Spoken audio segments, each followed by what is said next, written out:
como tienen acción en todas las células del cuerpo, tienen acción entonces, efectos sobre todas las células y en muchos sistemas. Y además del antiinflamatorio, que nombré que era como el más importante, por eso no se lo llaman antiinflamatorios no esteroideos. No, esteroideos, en este caso antiinflamatorios esteroideos. Bajan las defensas, porque suprimen la respuesta celular. También sobre el corazón, inotropismo con tropismo positivo, sensibilizan los receptores beta a las catecolaminas, producen hipertensión por la activación del sistema renina-angiotensina, mantienen la microcirculación y aumentan la permeabilidad, disminuyen la histamina, previenen los edemas. Esto le dudaría un toque, tendría que consultar cómo, porque en otra parte nombro los edemas. Sistema nervioso central, bueno, provocaban esto de la euforia, la depresión, cambio de comportamiento, aumento del apetito, disminuye el umbral de las convulsiones, también tenían el efecto diabetógeno sobre el metabolismo. Bueno, entonces actúan en muchos sistemas y pueden ver todo lo que se me ocurra de los que describí ya. Igual tengo que consultar el tema de los efectos y las acciones farmacológicas, si al final sería lo mismo, ¿no? Porque suena muy parecido y en algunas partes nombran estas como acciones o como efectos. Entonces yo supongo que tengo que responder básicamente lo mismo en esos casos. En ese caso en particular, por más de que la definición de acción farmacológica y efecto farmacológico sean diferentes. De ahí, el uso de estas sustancias, si bien tienen efectos farmacológicos que buscamos, que deseamos, son espadas de doble filo. ¿Por qué? Porque si se lo usa de forma crónica puede provocar diferentes problemas. Entonces, generalmente se trata de, siempre y cuando se lo pueda usar de forma local, se lo usa de forma local y cuanto más corto sea el tratamiento, mejor. Y algunos efectos tóxicos o adversos que provocan son los siguientes. Esto es un dibujito para acordarme más o menos cuáles son. Provocan efectos en el ojo, en el sistema nervioso central, en el sistema digestivo, en el tracto gastrointestinal, en el sistema inmune, en el metabolismo, en el endocrino, en el cardiovascular, y no es que curan las enfermedades, sino que suprimen los síntomas. Y el uso prolongado o sin supervisión de cómo va avanzando la situación afecta todos los sistemas orgánicos, casi todos. De ahí, entonces, efectos adversos en el ojo. ¿Por qué? Porque provocan, lo que hacen es que disminuya el drenaje del humor acuoso, entonces aumenta se produce una hipertensión, un aumento de la presión intraocular, por eso están contraindicados en los glaucomas, porque aumenta la presión dentro del ojo. También retardan cicatrizaciones, por eso están contraindicados en úlceras o en daños de la piel y demás, porque inhiben la función de los fibroblastos, que son las sustancias que se encargan que participan en la reparación de los tejidos. Por eso no hay que usar colirios con glucocorticoides en caso de un glaucoma. Después, en el sistema nervioso central, como dije antes, cambios en el comportamiento, euforia, o sea, un sentimiento de bienestar, o depresión en los felinos es común.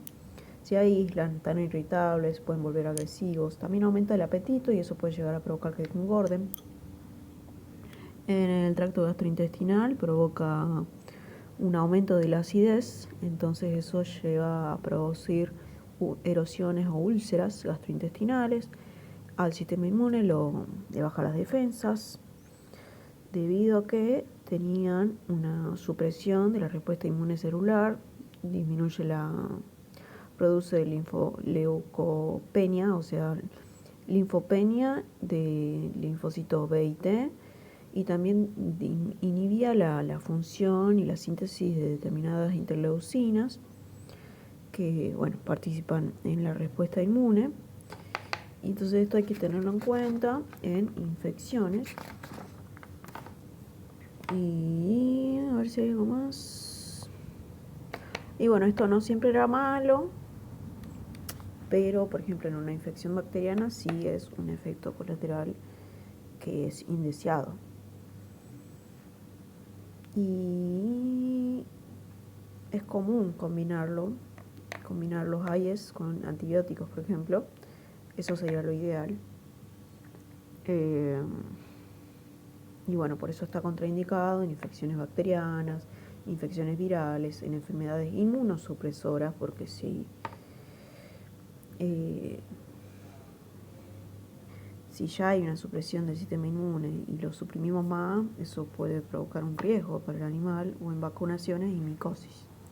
Incluso los hongos aprovechan muchas veces esa supresión del sistema inmune para poder, si son oportunistas, para poder invadir más el organismo. Después, en el metabolismo orgánico, provocaban esto es debido a los efectos mineralocorticoides, que era la retención de sodio. Eso provocaba mayor acumulación de agua o sea, aumentaba la bulimia, y además de provocar hipertensión, también provocaba posible generación de edemas, porque trae el agua al espacio intercelular. Y también debido a la pérdida de potasio y de calcio se producía un debilitamiento de los huesos, y eso puede provocar fragilidad ósea, fracturas o osteoporosis. Y en el sistema cardiovascular puede provocar problemas cardíacos esa pérdida de potasio también. Y bueno, ya dije los del sistema cardiovascular sin querer, debido a que provocaban, por el aumento de la bulimia se producía hipertensión, y por la pérdida de potasio se puede producir problemas cardíacos.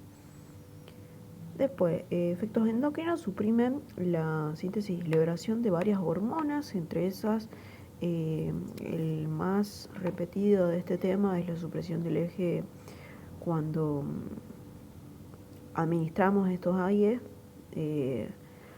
Afecta la liberación del mismo cortisol endógeno, y eso genera problemas porque este tiene funciones fisiológicas. Entonces, si disminuimos del todo esta sustancia, el cortisol, si lo disminuimos, se generan problemas que no deseamos, efectos indeseados. Y, ¿qué más? Bueno, también disminuye la GH, lo que provoca problemas en el crecimiento, lo hace más lento. También la FSH y la LH, lo que provoca problemas reproductivos. También puede provocar hiperadrenocorticismo, que es el síndrome de Cushing en tratamientos largos de glucocorticoides, debido a que justamente la glándula la corteza adrenal, como que se duerme, digamos, si le administramos externamente todo el tiempo glucocorticoides. Y si bien estos son efectos indeseados que no están buenos, el mayor riesgo es el tratamiento en sí. ¿Por qué? Porque si lo usamos a largo plazo a estos glucocorticoides, por ejemplo, la causa más común es el síndrome de Cushing o hiperadrenocorticismo por iatrogenia, debido a que lo administran sin respetar eso de los días alternos, o sea, se lo usa mal, o porque lo usan en dosis que son inadecuadas, o se los aplican en tratamientos demasiado largos, por ejemplo, más de 3 meses. Entonces empiezan a aparecer el síndrome de Cushing iatrogénico. Y también, si aparte de administrarle demasiado o en tiempos demasiado largos, si interrumpen de forma repentina la administración de estos, también provoca problemas. Provoca hipoadrenocorticismo, que se denomina Y bueno, la patología se denomina síndrome de Addison, enfermedad de Addison. Y esto sucede si se interrumpe de forma brusca. ¿Por qué? Porque administrando externamente uno está inhibiendo en parte la función de la glándula, y si interrumpo repentinamente va a haber una insuficiencia de cortisol, va a haber cortisol de menos, y en este caso va a haber cortisol de más, y al haber tanto inhibe su síntesis, se va atrofiando la glándula. Entonces, bueno, hay que tener cuidado, básicamente. No hay que cortarlo ni bruscamente, ni hay que darlo en exceso, en cantidad o en tiempo. Y el síndrome de Cushing, que básicamente es un conjunto de signos o síntomas que se caracterizan justamente por esos grandes efectos que tienen a nivel sistémico, metabólicos principalmente, donde lo que se ve es justamente signos que están relacionados con los efectos que tienen. Por ejemplo, las grasas se movilizan y se empiezan a acumular en el abdomen, por eso están panzones. También se acumulan en la parte de la jiba, por eso se denomina en el espacio interescapular o el abdomen, se llama giba de búfalo, como que tienen como mucha grasa acá. También en el abdomen la piel se vuelve más fina, los músculos pasan a estar más debilitados, pasan a tener signos nerviosos como depresión o euforia, se movilizan las grasas, como ya dije, se produce un catabolismo proteico, pues se debilitan los músculos, retención de líquidos, edemas, problemas en la coagulación y en la cicatrización, en la visión. También se produce hipertensión arterial debido al aumento de la volemia y al efecto que tenía el estimulador sobre el sistema renina-angiotensina. Y para poder prevenir un poco esa supresión que tienen sobre el eje hipotálamo-hipófisis, lo que se hace generalmente es se aplica la terapia de días alternos para poder prevenir o minimizar esa supresión del eje hipotálamo-hipófisis y evitar que se atrofien completamente la glándula suprarrenal. ¿Y en qué consiste esta terapia?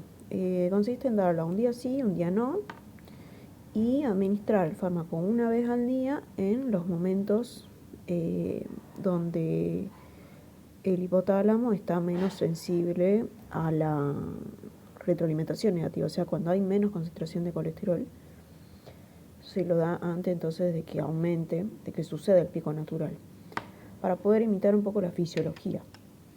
Y así se logra engañar al cuerpo para que esta glándula siga sintetizando cortisol endógeno, y al otro día no se le da para que descanse y siga sintetizando como si no hubiera pasado nada. Y bueno, eso. Entonces se lo administra una vez al día, un día sí, un día no. Y en las primeras horas de la mañana, en el caso de animales diurnos, para que se produzca el pico, se lo administra para imitar el pico natural de la fisiología. Y bueno, esto básicamente es para que no se atrofie la glándula o se inhiba del todo la liberación de cortisol endógeno que cumple funciones fisiológicas, entonces no hay que cortarlo del todo. No hay que administrar en exceso estos AIES. Y después, la farmacocinética se pueden administrar por todas las vías. Algunas son, por ejemplo, siempre y cuando se pueda usar la tópica, mejor. Y cuanto más corto pueda ser el tratamiento, también mejor. Puede ser tópica, intravenosa, inhalatoria, inyectable. Inyectable es la intravenosa. Después también está la intravascular y va. Pero bueno, extravasculares, tópicas, inhalatoria, cualquiera. Y la velocidad de absorción y la duración de estas sustancias va a depender del tipo de éster que tenga en la composición química estos AIES. Y hay diferentes tipos según esto. Si el tipo de éster que tienen Bueno, hay 3 tipos de duración. Puede ser de duración rápida, de duración intermedia y de duración prolongada o larga. Sí, según la absorción se los divide así en absorción rápida, intermedia o lenta. Y para poder acordarme los ésteres que contienen cada uno de estos casos, pienso en esta frase que se llama: el pato succiona fosfato y hace aceto en unido con un pibe de lata. El pato succiona es para acordarme fosfato, porque empieza con P y termina con pato. Succiona de succinato. Estos son los que tienen ésteres que permiten una absorción y una duración rápida. Sí, una absorción rápida, cosas que se absorben en minutos a horas. Después están los intermedios, ACE de acetato, y los de duración más lenta o de depósito es el aceto en unido con un pibe de lata. Aceto en unido de acetonida y pibe de lata para pivalato. Esos son lentos y se liberan en semanas. Y estos se usan, los de depósito se usan en tratamientos cada 15 a 30 días. Los de depósito son los de liberación lenta. Eso con respecto a la vía de administración y a la absorción. Entonces depende del éster, hay ciertas diferencias. Después la distribución, se distribuyen en todo el organismo debido a que son liposolubles. En el plasma se transportan la mayoría por globulinas. Igualmente los que tienen las funciones son los que se encuentran libres, la fracción libre. Después el metabolismo es a través del hígado. Y lo que sucede primero es una reducción para poder inactivarlos en la fase 1 y después sucede se vuelven hidrosolubles en la fase 2, conjugándose con sulfatos o glucurónidos. Y también hay algunos que son prodrogas, es decir, que necesitan la metabolización del hígado para poder activarse, como por ejemplo la prednisona, que necesita transformarse en prednisolona, y la cortisona, que necesita transformarse en cortisol, que es la forma activa, y la excreción es a través del riñón. Después, por último hay están las indicaciones terapéuticas y las contraindicaciones, cuándo hay que usarlos y cuándo no hay que usarlos. Y con respecto a las indicaciones, el uso más frecuente es como antiinflamatorios en inflamaciones del aparato locomotor, como bursitis, miositis, o sea, inflamación del músculo, inflamación de las articulaciones en el caso de las artritis y demás, es la más importante. Después también en caso de alergias crónicas o hipersensibilidad, enfermedades inflamatorias autoinmunes, para poder disminuir la reacción del sistema inmune, justamente, por ejemplo en alergias a alimentos o a pulgas, en casos de shock, aunque no en el shock anafiláctico, sino en el hipovolémico, por ejemplo, ya que aumentaban la microcirculación y la permeabilidad y protegían los tejidos de esa isquemia, siempre acompañados de terapia de fluidos, por ejemplo la dexa y la beta, se usan mucho para esto. Después patologías oculares, aunque están contraindicados en caso de glaucomas o úlceras corneales, patologías locales de la piel y de las mucosas. Después también para inducir el parto a término, aunque hay que tener cuidado con la retención placentaria, ya que en los bovinos el 90% de los casos, cuando se administra DEXA, sucede retención placentaria. Y patologías oculares, no sé si ya lo dije. Y las contraindicaciones, un poco ya las nombré. Y esto hay que tener en cuenta de que suprimen los síntomas, nunca curan la enfermedad de base, o sea que hay que buscar la causa. Y las contraindicaciones son, debido a que retardan la cicatrización, están contraindicadas en las úlceras corneales, debido a que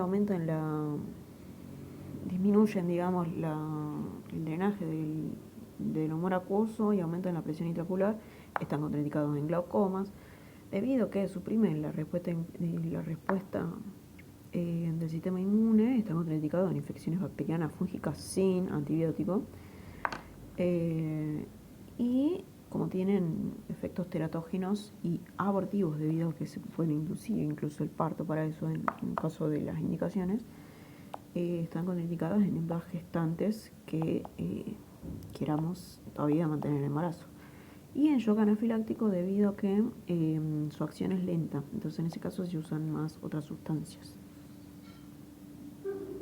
Por último, hay ciertas reglas de seguridad o principios generales que hay que tener en cuenta, y es que, por un lado, no curan, como dije recién, no curan las enfermedades, sino que suprimen los síntomas, o sea que disminuyen los signos de inflamación.